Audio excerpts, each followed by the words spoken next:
What is the problem of our life?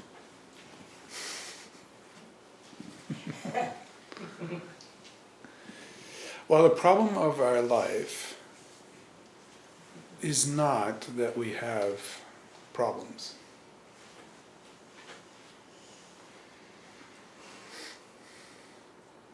The problem of our life is that we have a problem with our problems.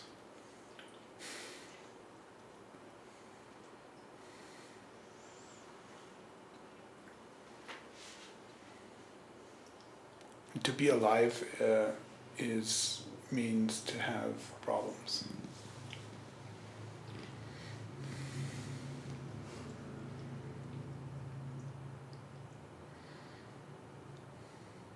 Now, this is structurally similar to something I say often, that suffering equals pain times resistance. It's like the way Buddhism thinks about the problem of our life is that the problem is not pain so much as the resistance that we have to the pain. Or as some teachers have said, pain is inevitable. Suffering is optional. Suffering is, that's a little, I don't know.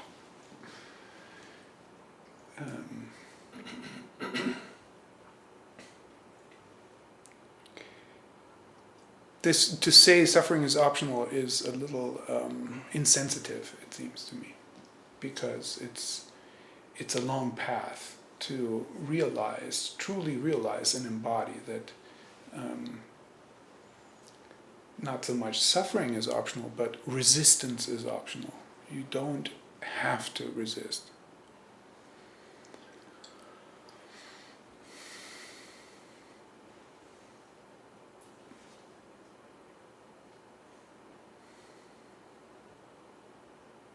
So what can we do about it? I think this insight is not so much. It's not an invitation to be hard on ourselves, like, well, I shouldn't have a problem with my problems. No, it's very human to resist or to want to get rid of your problems. It is true for all of us. So we can begin to investigate whether this is really true for us, that we can discover our problems as workable. They exist. They keep coming, and they are workable.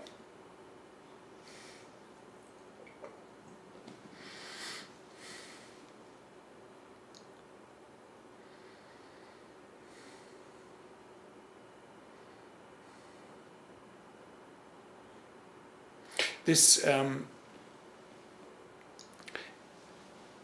human reality has been recognized for a long time, and it reoccurs in all of us. It's not like because somebody saw through it, like the Buddha, 2,500 years ago, we will avoid it.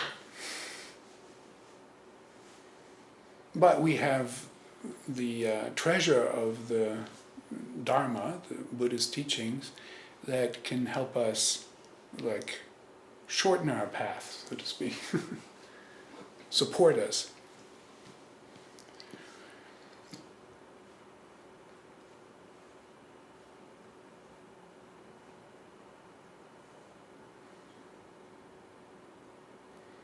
There's a teaching called the Five Remembrances, and it has various translations, but I'll give you one that sort of is memorable to me. After all, they're supposed to be 5 remembrances.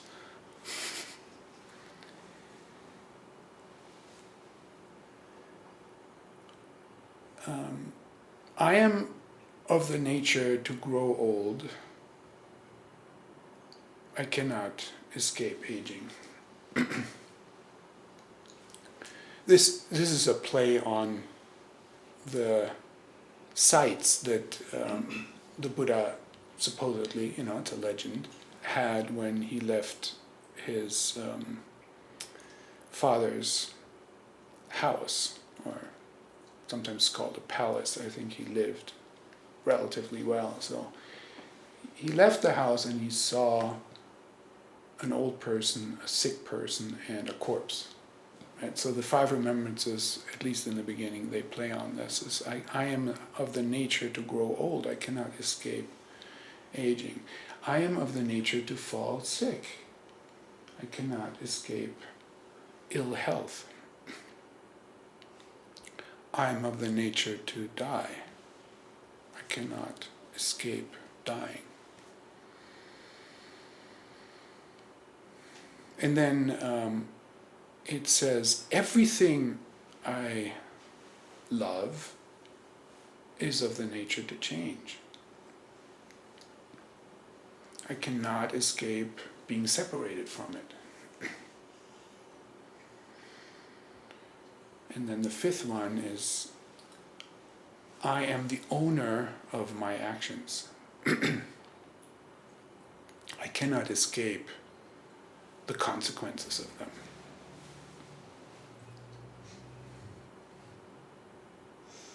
So it's like the first three are reminding us of the basic facts of bodily existence. Right? We're aging, we are prone to fall ill, and we die.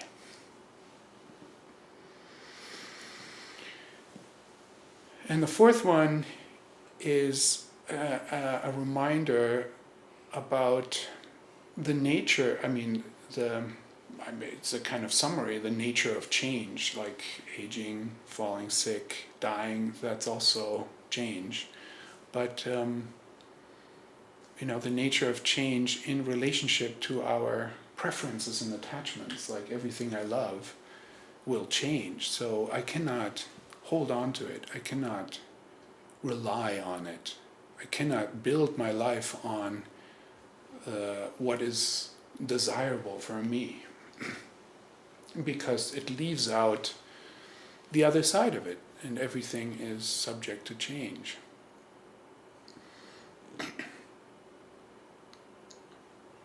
And then the fifth one is a reminder of the fact that because everything is interdependent, our actions have consequences, and we cannot escape that.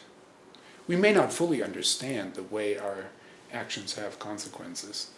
I think Buddhist practitioners throughout the ages have tried to map, in a way, like if you do this, then this will happen and come back to you. Karma. Karma means action. But I think the law of karma is much more global than most people think. It's like actions have consequences, and those consequences will in turn affect us. And exactly how they will affect us is not, cannot be mapped. But, you get some sort of basic rules. Like if you treat others poorly, you probably will be treated poorly by them. If you treat them well, there's a greater chance that you'll be treated well, something like that. And we have our own experiences with it. When I did this, then, it had a consequence. There's also a kind of positive turn in this fifth remembrance, the way I read it. It's like, I am the owner of my actions. This is what I truly can rely on, is my actions. I cannot rely on my body, it will change, but I can rely on my actions. They are actually within my power to direct. And in the Buddhist teachings, the idea of action is it's actions of the body, actions of speech, and actions of mind. So like our physical deeds, our words, and our perceptions, thoughts, those are somewhat under our control, maybe also not entirely, but, So we could enter into those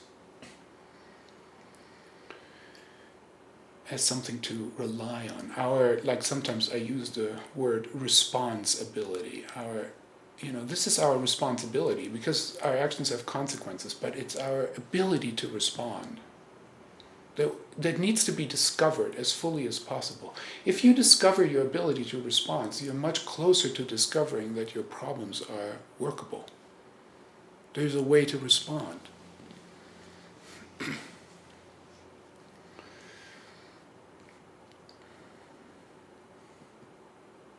Now, something that I think is absent from these it's not really absent, it's implied, Everything I love is of the nature to change. What I want to point to, what's sort of missing, is feelings.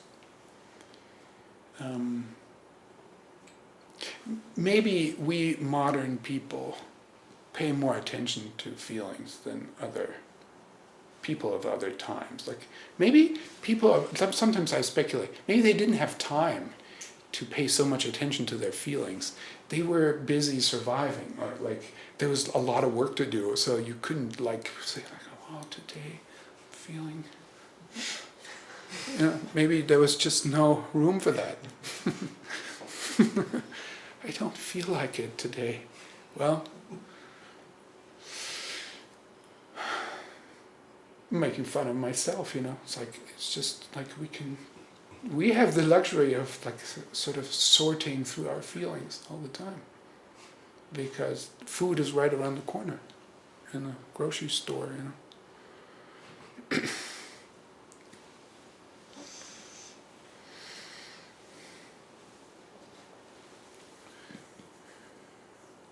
But feelings are of the nature to change.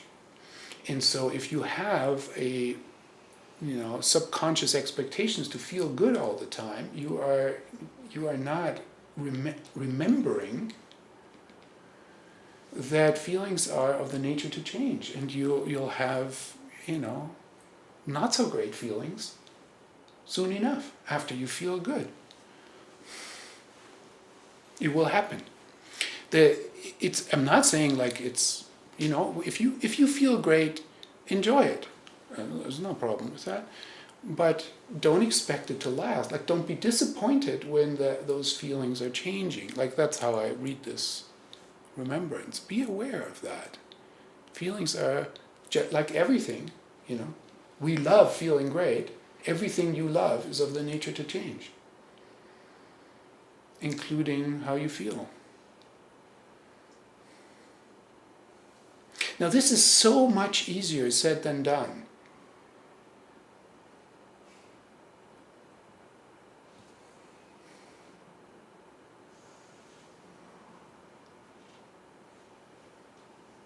Not feeling good feels to us like a real threat. I can't go on like this.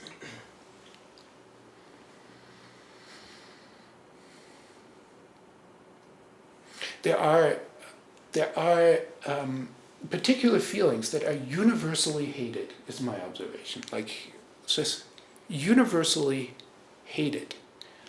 Lots of strategies, neurotic strategies, are built around these kinds of feelings. Let me just mention two, and dive into one. Anxiety. Everyone hates it.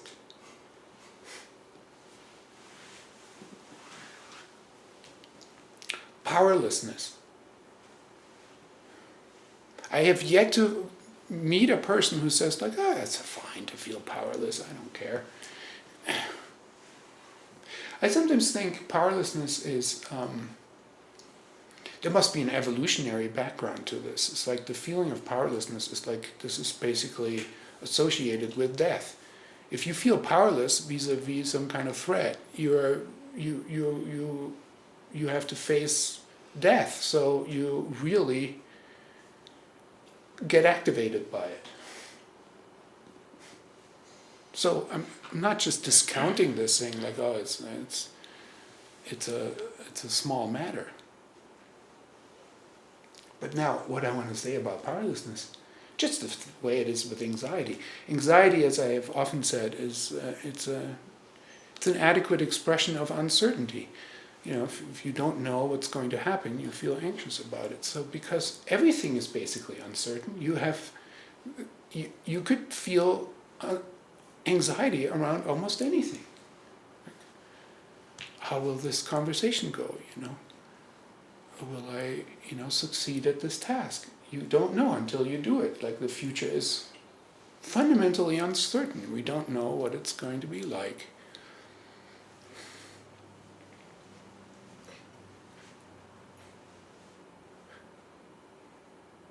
In powerlessness, we feel in all sorts of circumstances. Like, you're powerless vis-a-vis what your partner is going to do. They just do things that you don't like. It's unbelievable. They don't comply with your preferences. I mean, sometimes you may have said that you don't like something for, 100 times. And they just keep doing it.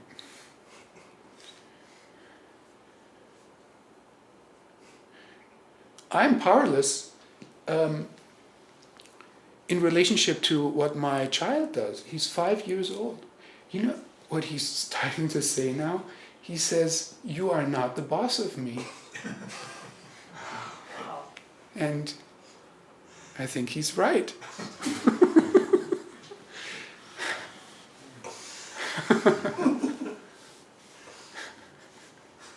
I think my wife said to him, "You are not the boss of me."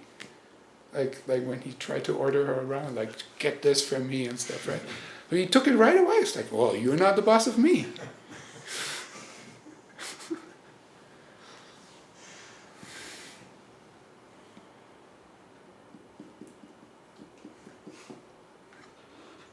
It's amazing. I'm powerless. He can do what he wants. Or he just does stuff.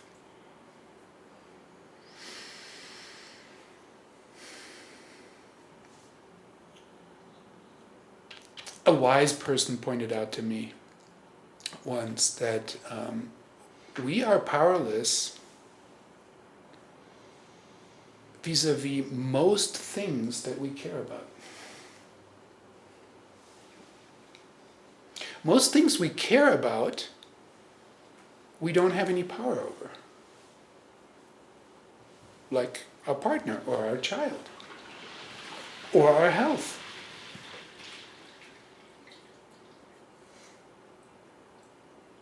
People who think that they have power over their health, right? They become a little condescending to people who seem to have lost power over their health. It's like, well, you just didn't take care of yourself.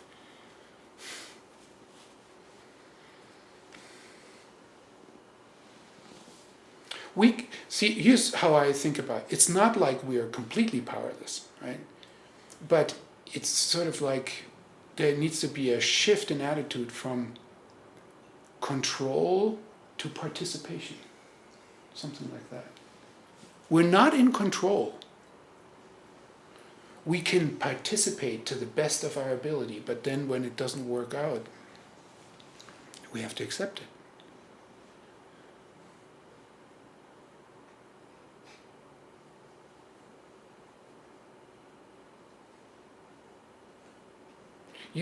Real power we only have over, very insignificant things, like this clock. I have power over it now. Like, I can smash it, or I can take it into my pocket, or it's like this doesn't talk back much.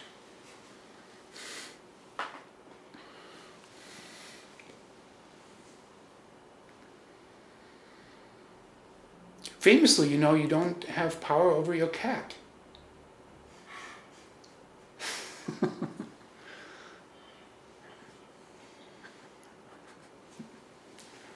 Molly's showing us her cat.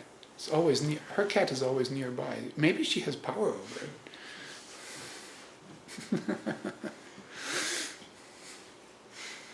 No, she's just treating her cat well, so her cat's treating her well.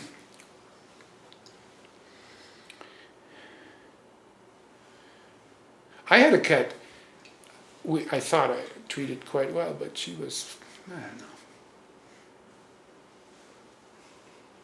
I think I was just a guest in her life.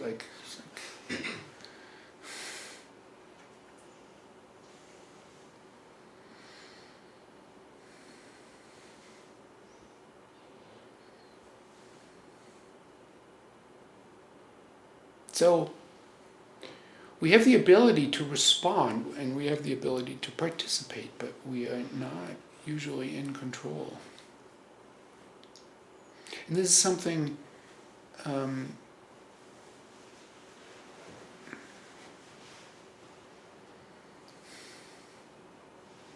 this is, for me, is an ongoing practice. I have a very hard time with feeling powerless.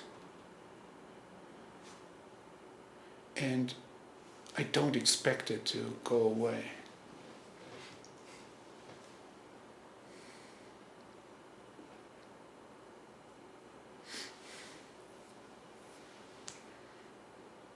Now, what does this mean for meditation?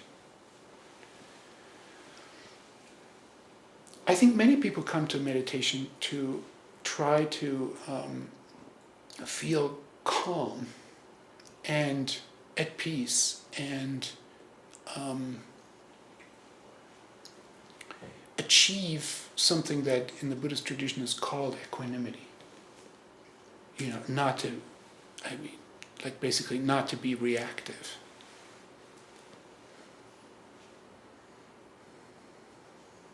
I think this is a really problematic. If somebody advertises this, I think they're doing good advertising because that's what everyone wants. So if you can get people into your program and make them believe that this is what they're getting, that's good marketing. But I don't think it's very good teaching.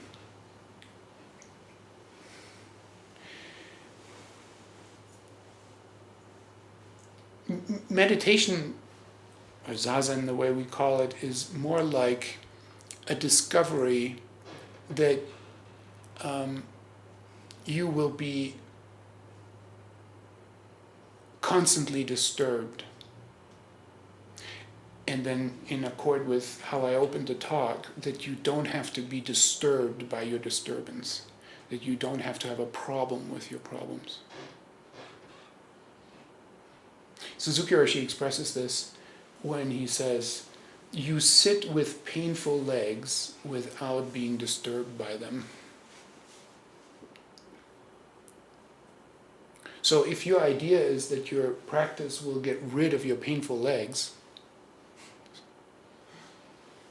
this is an error. Now, the reason I'm bringing this up is because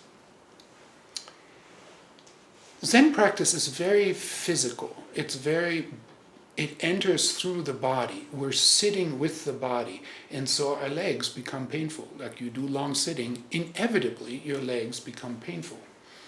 So you learn to sit with painful legs without being disturbed by them. This is achievable. I can speak from my own experience.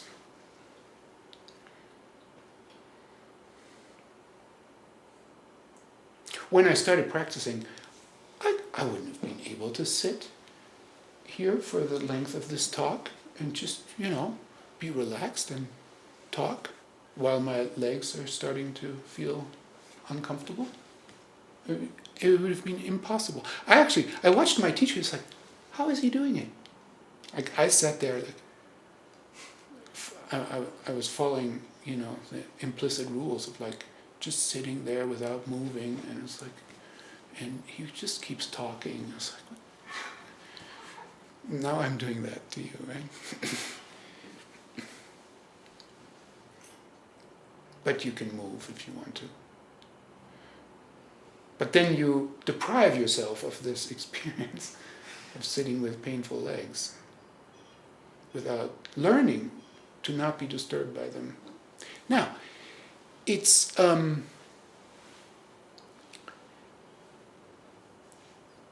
there's a kind of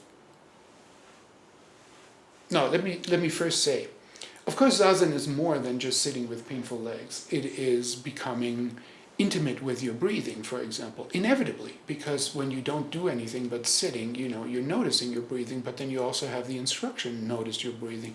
And as you bring attention to your breath, and breath and attention start to merge, you're discovering something about how nourishing and vitalizing the breath is when you bring attention to it, and how it can sustain you through difficult moments of pain, for example.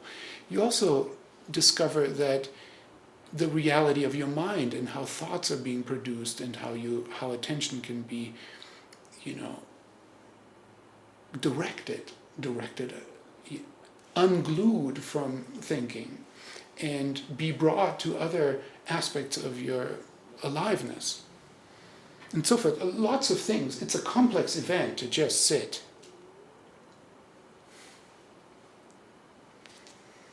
But I want to specifically ask about its utility for learning to not have a problem with your problems.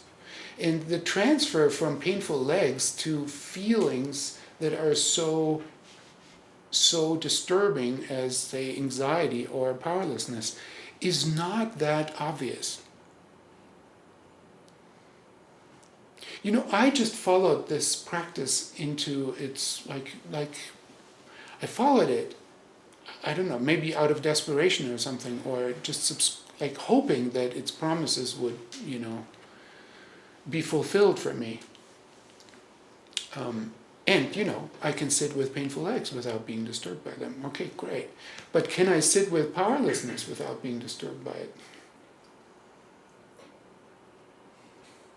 Yeah, I'm practicing that. But it takes a different kind of rigor.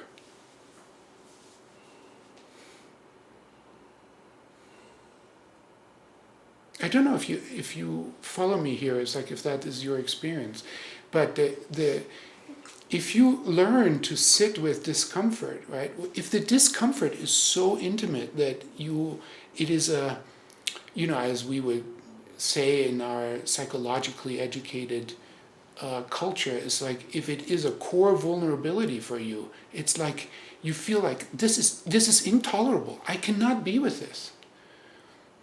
I cannot be with this feeling of abandonment. You may not even have a word for it. You may not have a word for what you're feeling. Like you have not identified that feeling as a feeling of abandonment. It is so intolerable to you that you have to turn away from it. That you have to organize your life so that you never feel this feeling, or as little as possible. Or powerlessness, or anxiety. So you avoid things. You try to do this and not this. This cannot happen. This is like, I'm contrasting this in a dramatic way, but it is the drama of our life.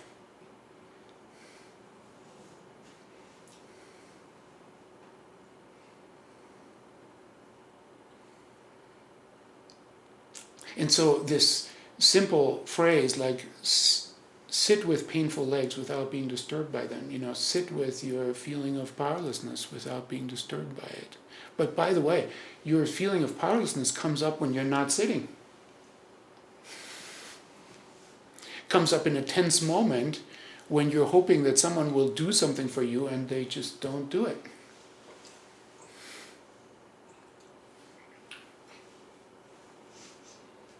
So the transfer,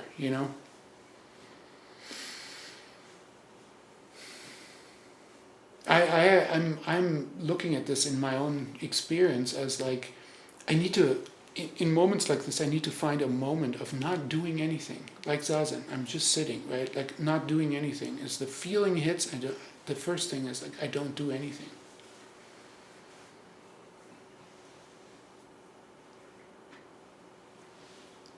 I'm willing to, this is what needs to happen. Like, I'm willing to feel this feeling.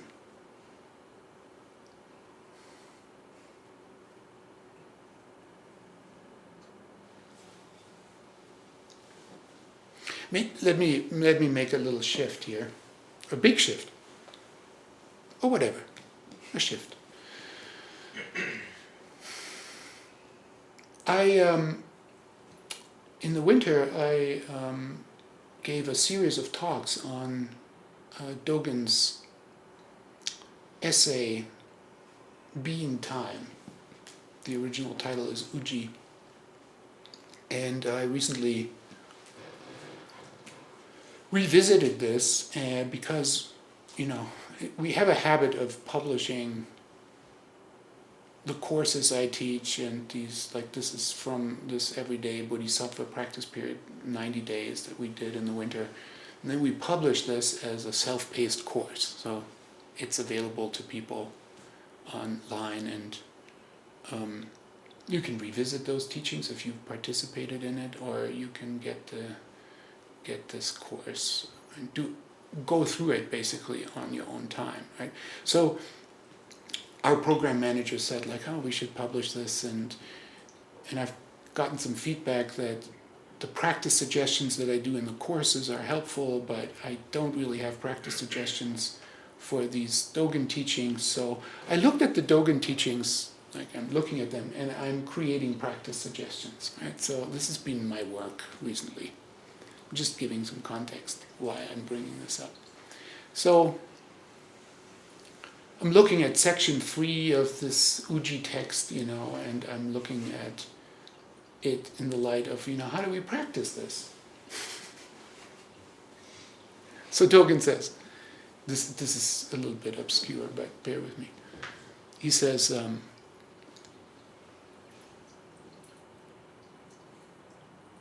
the 16-foot golden Buddha is time. Time means change. The 16-foot golden Buddha is time.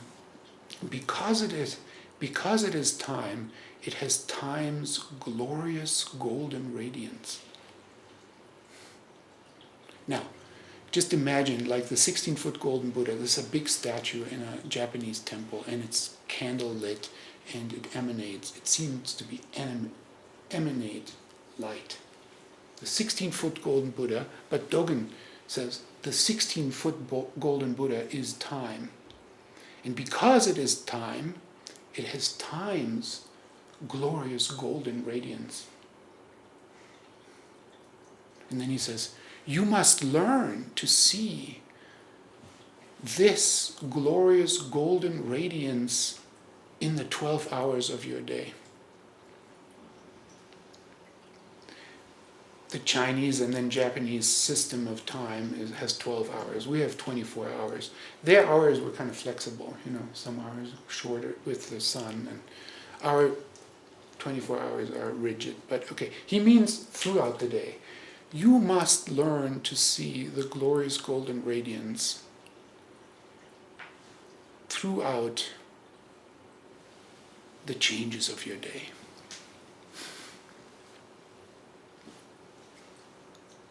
Three heads and 8 arms is time. Because it is time, it is in no way different from the 12 hours of the day. So 3 heads and 8 arms, that's an asura. This is like Buddhist iconography, and we can translate this as it represents a striving,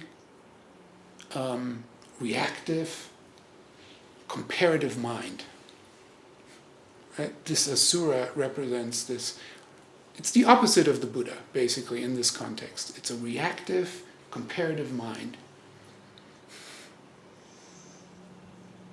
And Dogen says, this mind also is time. Change. Like I said, feelings of the nature of change, states of minds of the nature of change. They are time. That's what he's saying. This is not controversial. It happens. This change happens. But what's so interesting is that he says time, change itself, has glorious golden radiance. Like we think, oh, the Buddha statue, this thing that I'm aspiring to, like to be a calm, measured, non-reactive Buddha, this has radiance. This has some inner light, some, desirable quality.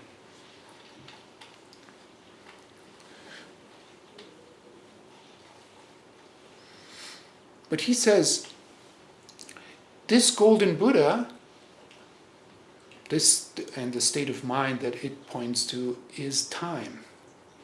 And because it is time, not because it is that state of mind, because it is time, because it is of the nature of change, it has glorious golden radiance. Because time, change, has glorious golden radiance.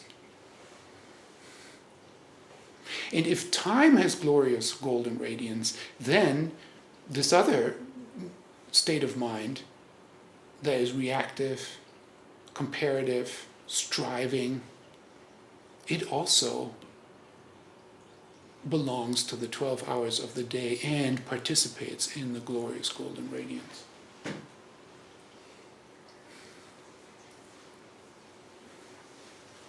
When I spell it out like this, I noticed, that's hard to accept, actually.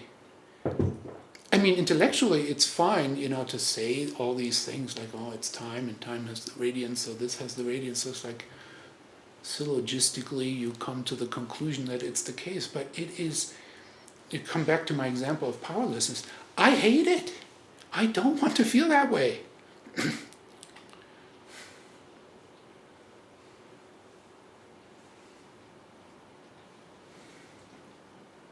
I don't want to feel anxious. I want to get rid of it.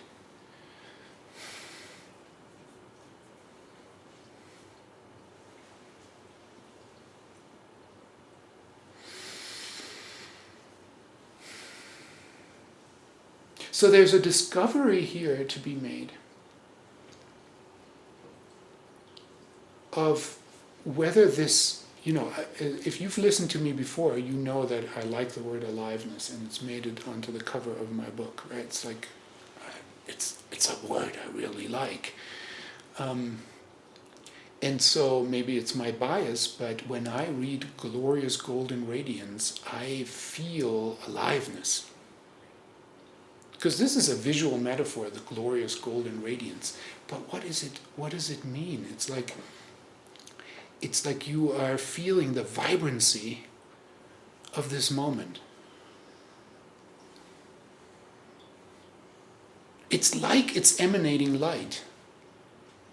Its presence is all you have. It is your life. If you're caught up in saying I like this moment, I don't like this moment, hopefully it's going to get better. In the past it was better, and now it's not so good. You're missing the aliveness of this moment. It may not be up to snuff, right? Your standards are different. This moment falls short. But it is,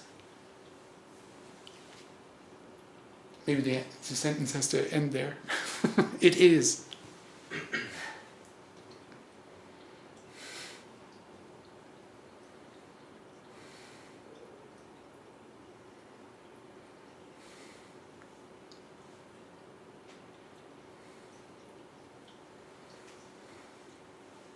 Now, even if you give yourself permission to not wanting to feel something, it's okay, right? And underneath, you can begin to feel that there is the vibrancy of your life, and that this, what you don't like to feel, belongs to it too. And this orientation makes it more workable. One way it makes it more workable is like you can be much kinder to yourself. And I don't even know if I want to say self, just kinder to your aliveness. because you are recognizing more and more deeply, kind of like in a visceral way, that it belongs. This feeling that you don't like belongs.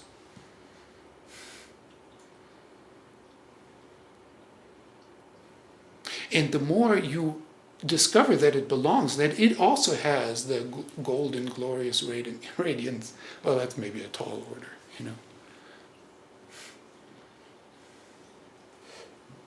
But anyway, we can read Dogen as like, at least finally somebody is challenging us in the right way.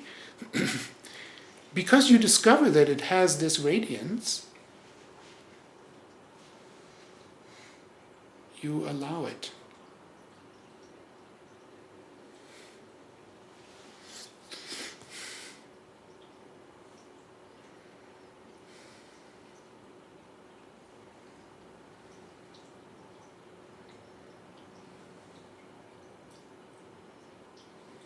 So what does it mean for our practice? Right? There is there's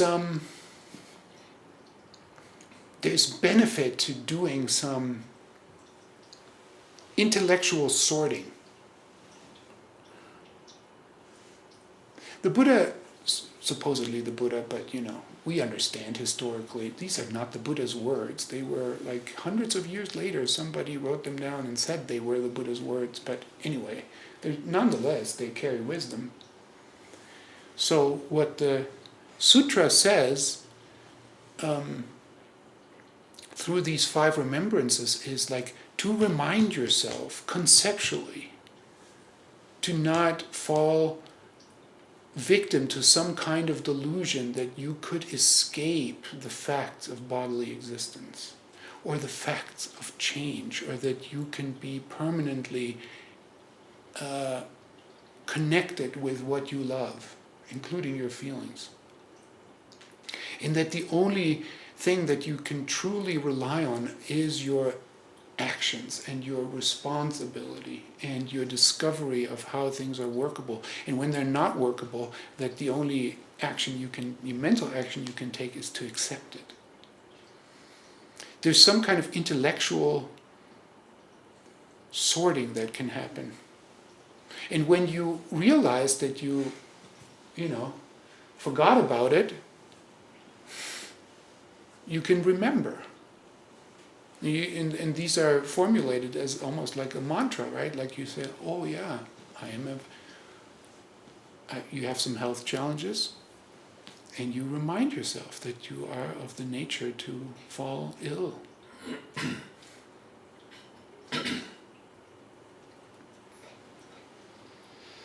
Or somebody dies, and you are saddened by it, and you remind yourself that we are all of the nature to die, including myself. Let's not be deluded about this. This is kind of like the teaching applied in this way. And then we also have to, through our practice, grow into the ability to not be disturbed by our disturbances. Basically, expecting to be disturbed.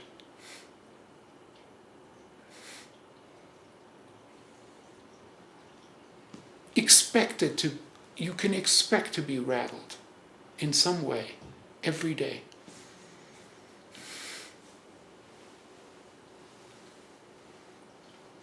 To not be in denial about that or have the fantasy that you can use your practice to escape that.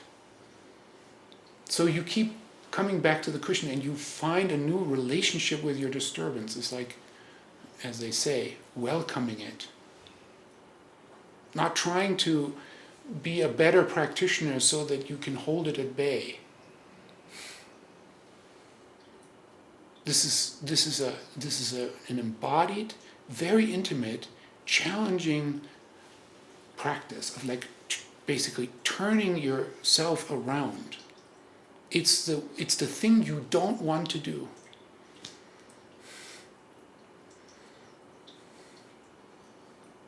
And then there is something we could say that is a realizational dimension that my experience is like we grow into. right? Some people speak of sudden realization. That can happen too. But even if it happens suddenly, you still have to integrate it and incrementally find it to be true in every aspect of your life. And this realizational aspect is what Dogen talks about.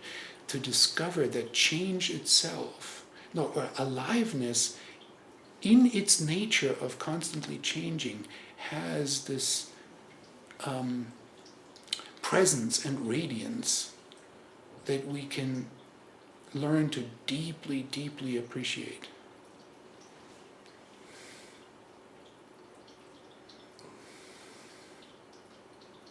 It's like the breath. The breath, you discover the breath, and the breath is always there, and the breath can carry you through great difficulty. And so it is with this radiant presence. It also is there. It is always available, and it can carry you through great difficulty. You're shifting from wanting to make your life work in accord with your preferences to that presence that includes the 16-foot golden Buddha and the 3 heads and 8 arms gnarly figure.